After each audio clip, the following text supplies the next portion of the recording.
Most stories about billion-dollar empires start with boardrooms, private jets, polished shoes walking across polished floors. But mine started with a trembling hand hovering over a broadcast button at 8:59 p.m. Amara Hale. And I spent my entire life living in the shadow of the empire my mother built. Hale Industries wasn't just a company, it was a kingdom. One run with iron silence, immaculate branding, and a public image so spotless it made politicians jealous. But behind it, behind the charity galas, the inspirational speeches, the Forbes covers, there were bodies. Not literal ones, but careers, reputations, and lives my mother bulldozed to build her throne. And for 26 years, I kept my mouth shut. Just like I was taught. Just like everyone in the Hale family was taught. But that night under those lights, with millions watching, I didn't keep quiet. I destroyed a billion-dollar empire in 6 minutes and 24 seconds. And every lie my mother buried rose to the surface like rot under marble. Marble. I grew up in Hale Manor, where the floors were warm stone and the walls echoed with the kind of silence only money can buy. My mother, Evelyn Hale, had built her empire from nothing, or at least that's what every interviewer was told. In reality, she hadn't built from nothing. She had built from everyone else. Investors she manipulated, partners she pushed out, siblings she blackmailed, and one daughter she shaped into a silent shadow. I learned early that emotions were weakness. Crying was unproductive, and asking questions was disrespect. The Hale motto was simple: protect the brand. But the truth isn't something that stays buried forever. Not when it bleeds into everything you do. Not when you grow up watching your mother destroy people with a single phone call. Not when you realize the empire she worships was built on the same ashes she poured over your childhood. I remember being 7 years old, sitting at the dinner table while my mother conducted a conference call. She didn't leave the room, didn't excuse herself. She just put the phone on speaker and let me listen as she systematically dismantled a business partner's reputation in real time. When she hung up, she looked at me with those cold gray eyes and said, "Remember this, Mara. Mercy is a luxury only the weak can afford." I nodded. "Because that's what you did in the Hale house." You nodded.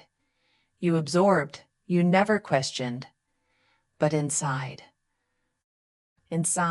something was already breaking. By 19, I escaped, not physically but mentally. I studied journalism, not business, storytelling, not branding, truth, not spin. My mother hated it. More than that, she feared it. Because I had developed the one skill Evelyn Hale couldn't control. I knew how to tell the truth in a way the world actually listened. But here's the thing. I didn't plan to expose her. Not at first. I wanted distance. I wanted peace. I wanted a life that wasn't shaped by a woman who ran her world like a dictator wrapped in designer clothing. I wanted to be invisible to her. To disappear into a career that mattered, in a world where success wasn't measured by how many people you crushed on your way up. But secrets have their own gravity. And Hale secrets. They don't stay buried. They claw their way out, dragging everything into the light. To understand what I did that night, you have to understand who Evelyn Hale was. She wasn't just a CEO. She was a story, a brand, a myth sculpted by expensive PR teams and polished interviews. People admired her. Women idolized her. Men feared her. Corporations envied her. To the world, Evelyn was the definition of power. But to me, she was the architect of silence. Growing up, I watched her treat people like chess pieces, useful until they weren't. If an executive disagreed with her, gone. If a partner questioned a strategy, ruined. If an employee stumbled, publicly humiliated and privately threatened. Every time someone's career ended, she would say the same cold line, "Weakness eliminates itself." I never forgot those words. They echoed through every hallway of my childhood, every silent dinner, every moment I spent trying to be small enough to avoid her attention.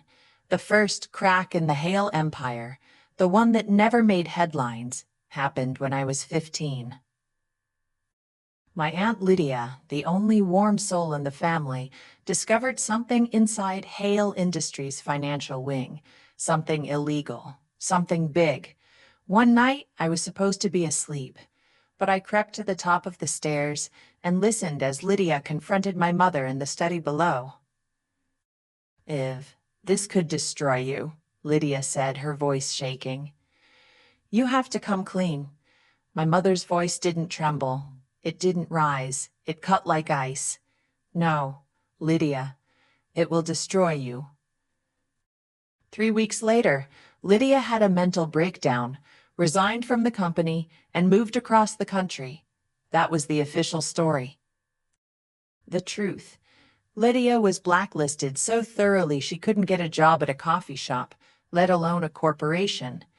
I learned what happened to people who stood up to Evelyn Hale, so I vowed never to become one of them. But vows made in fear don't last forever. Eventually, you have to choose between survival and integrity, and that choice, it comes for everyone. At 18, I finally left. No goodbye, no hug, just a credit card that was canceled 2 months later, and a text from my mother: "Independence means paying your own way." Since then, our communication was rare: cold birthday messages, stiff Christmas emails, the occasional passive-aggressive comment about my hobby of journalism. But I built something she couldn't touch. I became an investigative journalist, and I became good, too good.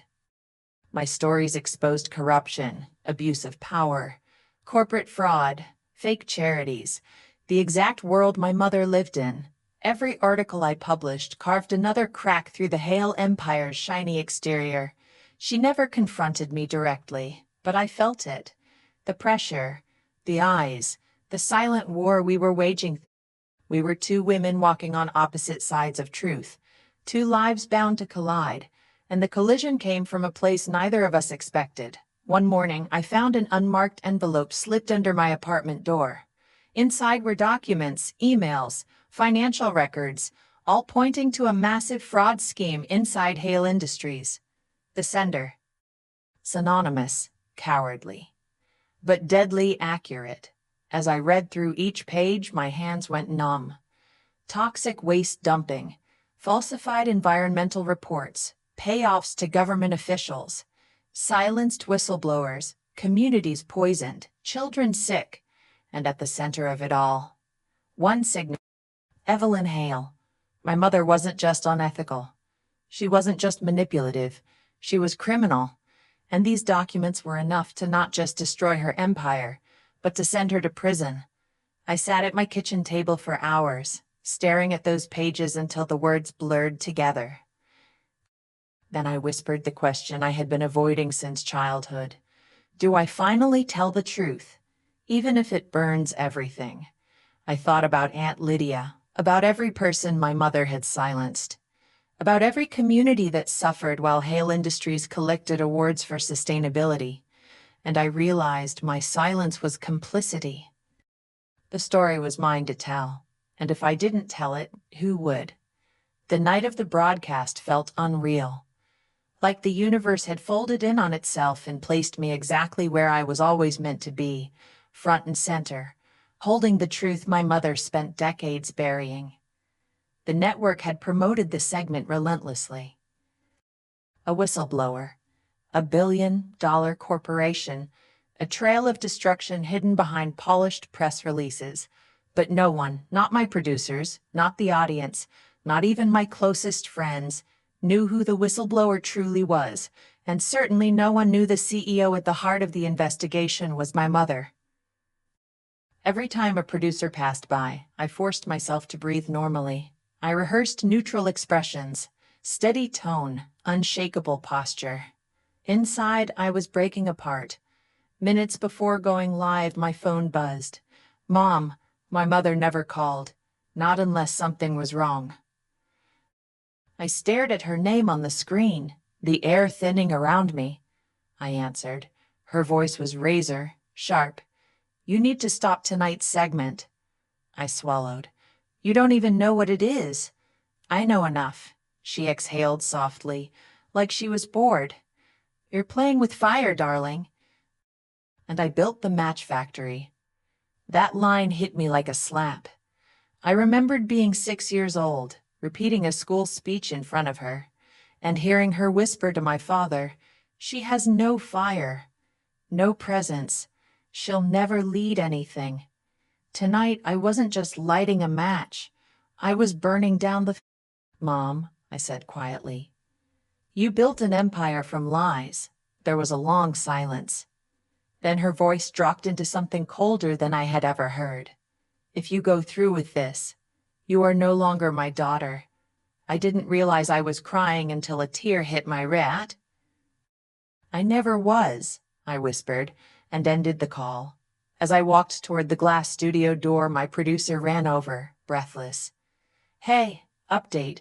Your story pulled the highest pre-release engagement we've seen all year." She paused, her eyes wide.